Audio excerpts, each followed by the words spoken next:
the reason, and that seems to be the reason why that scripture, the Doctrine and Covenants 90, 10, and 11, that every man shall hear the fullness of the gospel in his own tongue, seemed that it was such a prominent theme in the BYU environment of the 1970s. And then we say this, and then what does this have to do with the learning of languages? The following. We say the Orient has continued through the millenniums to work with languages, pardon me, excuse me, I got a thing wrong. The Occident, that's Eurasia, Africa, has continued through the millenniums to work with languages the way that the ancient Greeks did. The way that the ancient Greeks worked with languages was called the written art. Now, the written art in Greek, in ancient Greek, was grammatica techne, and that is the that came out in English as grammar. Okay, and so in medieval Occidental education, learning to read the Latin language of the ancient Romans was called grammar. Now here's a picture of the grammar of the Spanish language, right there. That's a picture of the grammar of the Spanish language. And so in medieval Occidental education, learning to read the Latin language of the ancient Romans was called grammar. Learning to speak in the Latin language was called rhetoric. Learning to reason in the Latin language was called logic. Basically, to this day, all Occidental education has been based on the 7 liberal arts of medieval European education, of which 7 liberal arts, those 3 were the first. Now, the Latin word liberal means having to do with books, like a library does. And so we say this, and that first liberal art, grammar, has been the basis, the foundation of all Occidental education from the time of the ancient Greeks until this time.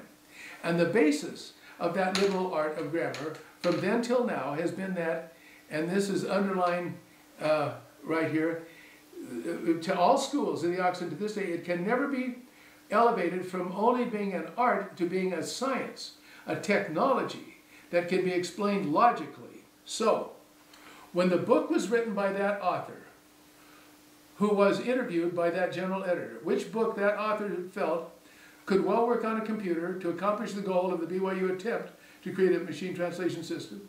When that was written up in the Wall Street Journal, and we have the Wall Street Journal article here on October 24, 1978, as being the source of the world's first successful cost-effective machine translation program, the U.S. Defense Department, through Eyring Research, they transitioned so completely over onto working on that book's explanation of human languages that the U.S. Defense Department named that invention human language technology.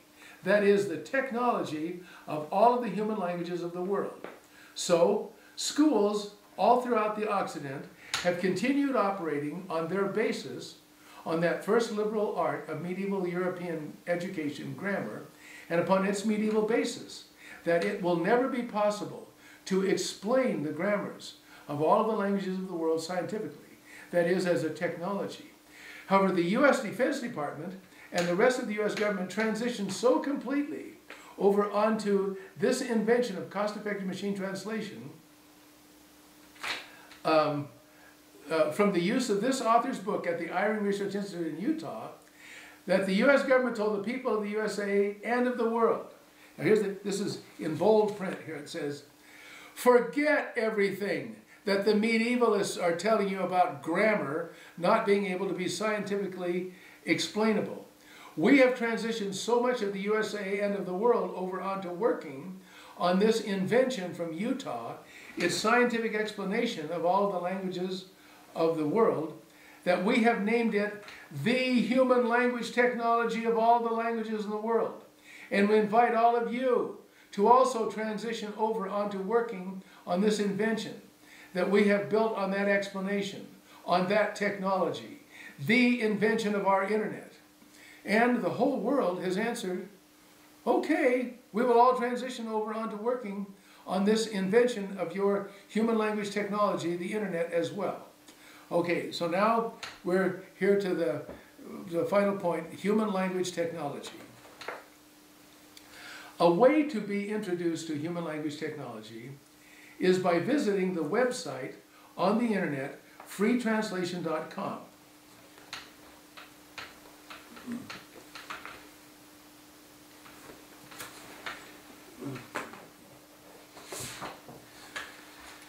So at this website of freetranslation.com that a person can access on the internet. Just a moment, let me,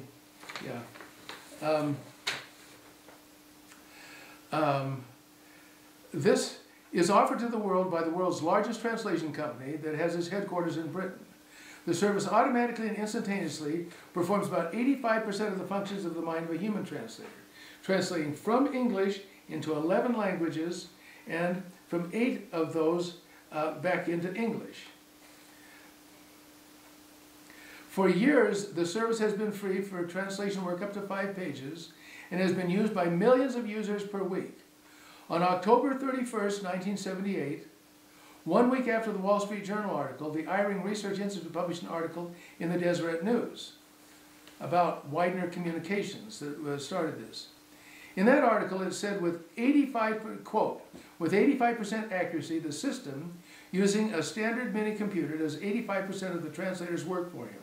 That is, from 1978 till 2009, the author's original invention that the U.S. government named to be the human language technology of all the languages in the world has continued to be able to automatically and instantaneously translate only up to about the level of doing only 85% of the translator's work.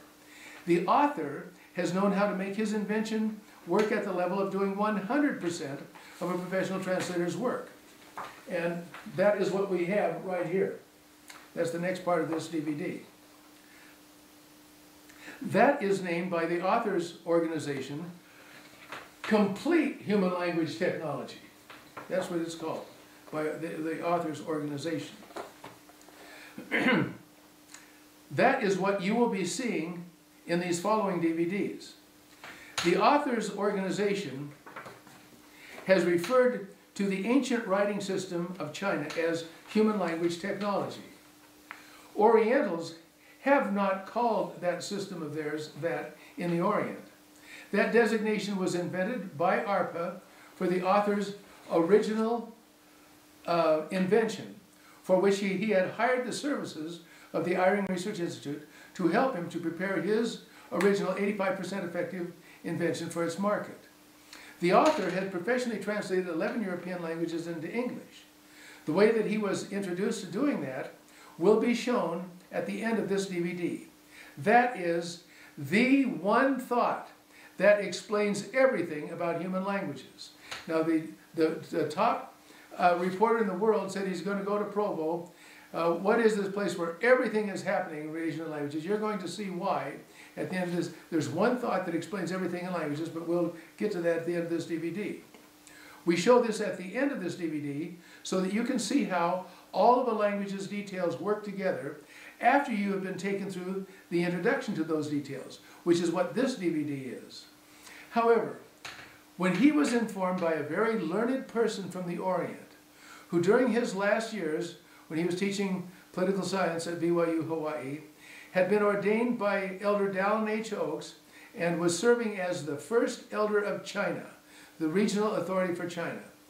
When he informed the author of the fact that close to 1/5 of the human race operated by a lot of that one thought, and we'll come to that one thought at the end of this DVD, that became the beginning of the author's book. And then when the author was finally informed of how ARPA had needed to have ERI that it funded to produce the intelligent systems technology of its ARPANET from the author's invention of cost-effective machine translation, and they used the author's original invention in military secrecy and had named it human language technology, it was natural that that expression began to be used in relation to the ancient Oriental writing system, which is a way of letting Occidental people have that introduction to the benefits of the Oriental writing system from a designation that had been begun by the Advanced Research Projects Agency of the U.S. Defense Department. Okay, and so basically what we've said is this is the ancient way of doing, the ancient Occidental way, okay? Now, basically, this is the invention of the internet right here. This is the explanation of everything in language at the 100% level. And what it is, it's how man looks and sees it. It's what we see and how we look at what we see. Now the Orient, they had done so much on how we see language, okay? But the issue is that we have another source now that's very important in this part of the world, in the Intermountain West, on how we look at language, and we'll be getting into that next. So we say is, as mentioned, the writing system of China has its users communicating among their languages at perhaps a little above the level of 80% of complete understanding. The author's original invention operates at about the 85% effective level. Let's now see how complete human language technology works, this right here, at the 100% level. And so that's the first part of this DVD, and now we're going to show the details in the second part. What we're going to do is we're going to explain what complete human language technology is. We say the Orient has been using what we call human language, what the Air Force called, what we made the internet out of, they call that human language technology. And so much of that came from the Orient's way of doing things. And if people ask a simple way to explain the Orient's way of doing things, what we do is we say, here we have the Book of Mormon in Spanish, and it's El Libro de Mormón. It just be, in English, it should be the Book of Mormon. Now, here we have the Book of Mormon in Japanese, and here we have it in Chinese, okay? And here again, the bottom picture is the same. You think, is that Mormon? No. No, in Japanese, this is Moru Monkei, and in Mandarin Chinese, this is Mo Monchi. This is book, but it's the same picture. And if you open the two books up, they got the same pictures inside, okay? Now, how do they do that? If you took the large Webster's dictionary, and you, it's 460,000 words. The Chinese, they use the 10,000 most used words. And those make up more than 99% of everything that we ever say by frequency, okay? Now, what we've done in the past is, with our textbook, we had the 3,000 most used words in the Spanish language, which make up 95% of everything it's ever said. But in the one we're using right now, Eyring Research talks about how WordPerfect is a spin-off from this at Eyring Research. And WordPerfect worked for Spanish. Neither of its founders knew Spanish, but they used the Spanish program, and they did it with 37 electronic signals. We do it up in 37, the State Office of Education asked us we do it up in 37 electronic, different colors for the students. And so what we did is we put all the masculine nouns on blue paper here, and all the feminine nouns on pink paper, all the adjectives on green and everything like that. And we have the 5,000 most used words here.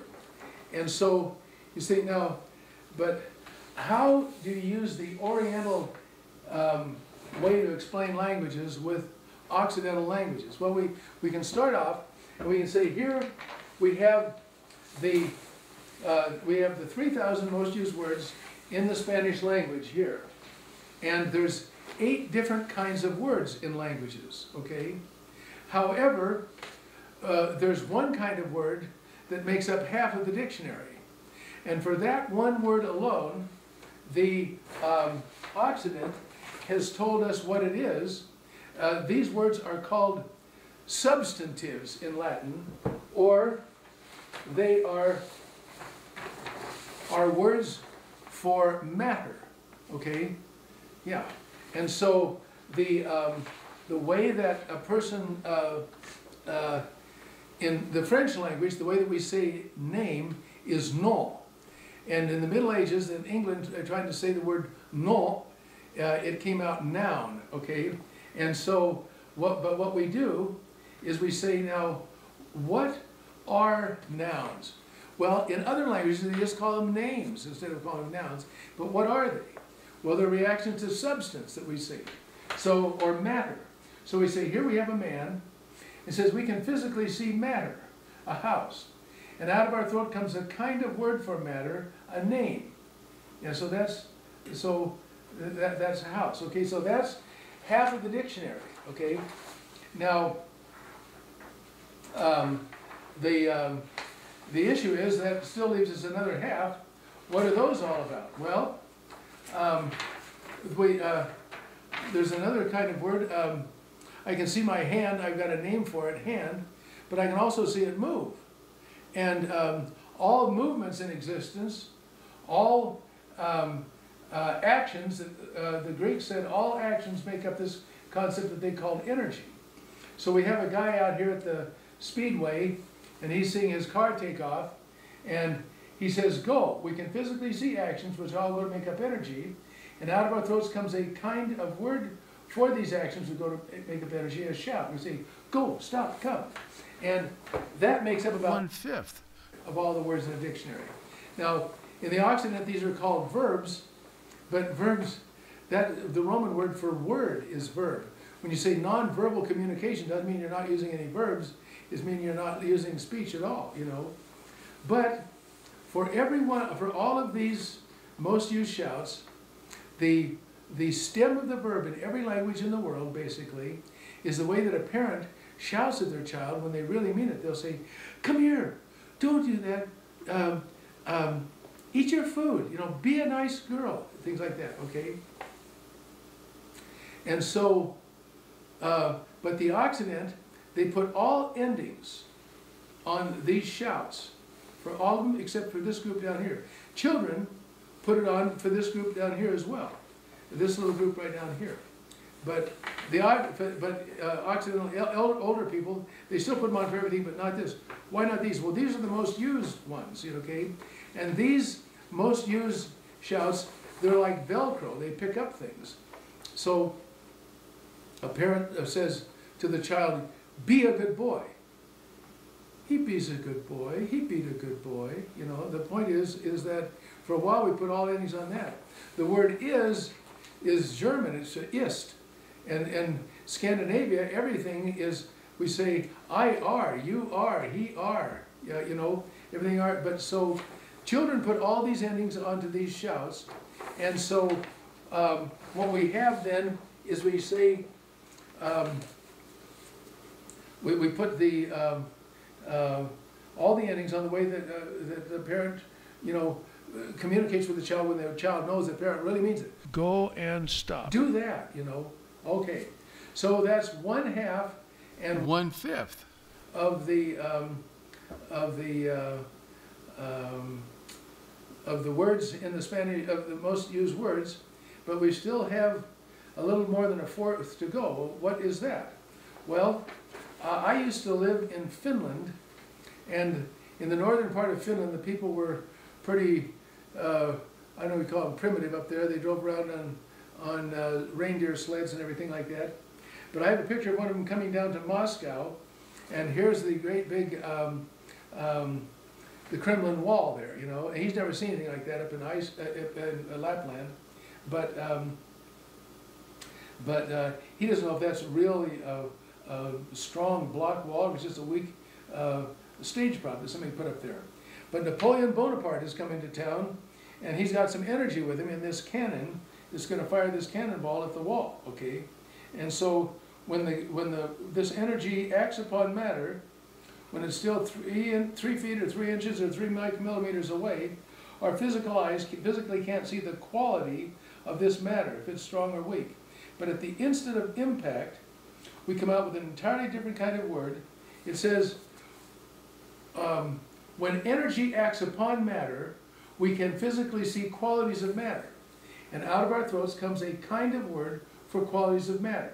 So we say, oh, that ball is, the ball hits, it bounces, the wall shudders and dust flies. And we say, oh, that is strong.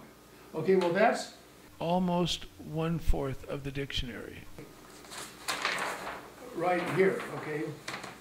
Now, we still got A little less. 25th of the dictionary left, and so what we did for that, when this book was written, there was still a Soviet Union in existence, and we made this a picture of the people in the little country near Finland called Latvia. They were going to have Latvia Day. They had their steel flagpole and a flag flying on the top there, and but it was part of the Soviet Union, and the Soviet Union didn't like that, but they didn't want to be mean because there's a lot of Latvians living in the United States, so they're just going to come over and wow them technologically. So they brought a laser cannon with them. Now, and the laser beam, it's infrared, beyond the visible spectrum, and so what they've done is they've come and they've chopped off the top part of the flagpole, so the flag fell on the ground, and then they're just coming back and whittling it back and forth, and the people ask, do you see anything that they say, no, we can't see anything, but, so when this energy, this pathway of energy, is 3 feet or 3 inches or 3 micromillimeters away from that steel flagpole, we don't see anything, but at the instant of impact, when matter gets in energy's way, we can physically see qualities of energy. And out of our throats comes a kind of word for qualities of energy. We say powerfully. This is it. When that hits, it goes red, white, the sparks fly, and so it acts powerfully upon that. And that is about the other, a little less than 1/25 in the dictionary. And we call these qualities of energy. So we have words for matter, words for energy, words for qualities of matter, words for qualities of energy, and that takes up almost the entire dictionary, except for one sheet of the dictionary. And then you think, well, can we have a cartoon for almost the whole dictionary? We say yes. We say human beings, we can physically see matter, and we can physically see energy, and we can physically see what's going on between them, quality. And that's the whole dictionary, basically, except for one sheet of the dictionary. Okay, so now that still leaves us 4 different kinds of words, and for those 4 different kinds of words, you know, there's just, there's 4 little groups, okay? And the 4th group, they're not conversational. They're, they're called interjections. In school we call them outbursts, but it's ooh, ah, oh, you know, things like that. They're universal in all languages. So there's only 3 more conversational kinds of words here, you know. And people say, well, listen, can we just rip that one, we're so close here, can we just rip this one page out of the dictionary, this one sheet out, you know, and just go with the rest that we've explained? We say, well, the problem is these are the most frequently used words in the language. This word is the most frequently used word, and the others, you put them together and they make 33% of everything that's ever said. So we'd be tearing 33% of the dictionary out. We can't do that. They think, okay, well, what can we do? We say, well, basically, we say we have something else that is important in the Occident that isn't talked about very much in the Orient. So I can see my hand right now, and but with my eyes closed, I can still see it. I've got an eye in my head that sees. And where these eyes work during the daytime, this one's going all night as long. And so we call that the inner man. The Spanish call it the spirit, the Germans call it the ghost, you know, but this is we call it the inner man. And we have this inner eye, and we can physically see things with that. And to sound, every once in a while in my dreams, I'll be walking along and I'll be stepping in a hole. And I'll go, oh, you know, that'll be a sound out of my throat for something that I'm seeing with my mind's eye, okay? And so we say, well, now, can we explain these last 3 conversational kinds of words by what we see with our mind's eye? We say yes. We say now, here we've got the same wall here, Here we have the same cannon, and here comes this cannonball over to touch the wall, okay? Now, 3 feet or 3 inches, 3 micrometers before it touches, we don't have anything, but at the instant that energy touches matter, that are the eye of the inner man, there's only a very few ways, there's only 16 that are used at all in the Spanish language, and they're the very few ways that the always eye of the inner man always sees energy touch. And it's only just these very few ways. The ball lands on the wall, it bounces off the wall, and it lands onto the ground, you know. And I made a little hole, I pull it out of its hole there, okay? And so just these very few ways, are the very few ways that the always eye always sees energy touch. And that's what we call them touches. And we have all the touches that are used in this program, and we show exactly how they're working. Okay, and now the next one is kind of a simple one as well. The thing is that these next ones, we call them classes we name. Okay, so